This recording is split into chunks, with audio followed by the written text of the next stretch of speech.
আসসালামু আলাইকুম, সবাই কেমন আছেন? আশা করি সবাই ভালো আছেন। আজকে ব্লগটা আমি দুপুর থেকে শুরু করেছি। এখানে প্রথমে আমি ফ্রিজ থেকে মাছ নামিয়ে ভিজিয়ে নিয়েছি। এরপর এসেছি হচ্ছে ফার্নিচারগুলো মুছে নেওয়ার জন্য।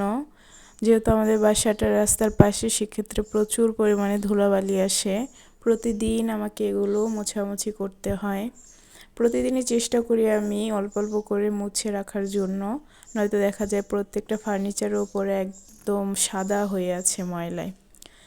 তাই আমি প্রতিদিনই হালকা করে শুকনা কাপড় দিয়ে মুছে নিই। এরপরে হচ্ছে সপ্তাহে বা 15 দিনে একদিন আমি একটু ভিজা কাপড় দিয়ে ভালো করে ডিপ ক্লিন করে নিই।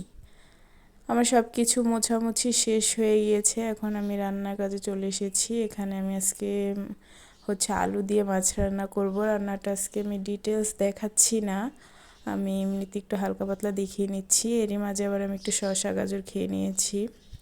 রান্না শেষ হলে আমি দুপুরে খাওয়া দাওয়া করে গোসল টোসল করে একটু ফ্রেশ হয়ে রেস্ট নিয়ে তারপরে হচ্ছে আবার আমি এখন বের হব হচ্ছে পড়ানোর জন্য। টিউশন শেষ করে এসে আর কোনো ভিডিও নেওয়া হয়নি। এখন এসেছি রাতে আমার স্কিন কেয়ারের জন্য এখানে আমি লিপ বাম ইউজ করছি আর একটু সিরাম দিয়ে নিব। এরপরে হচ্ছে গিয়ে আমি দিয়ে নেব বডি লোশন, যেটা আমার ত্বকটাকে শীতের মধ্যে খুব সফট রাখে। লোশনটা দিয়ে আমি হচ্ছে মশারিটা নিয়ে নিয়েছি। মশারিটা নিয়ে এখন আমি হচ্ছে ঘুমিয়ে যাব। আজকে এই পর্যন্তই। আল্লাহ হাফেজ।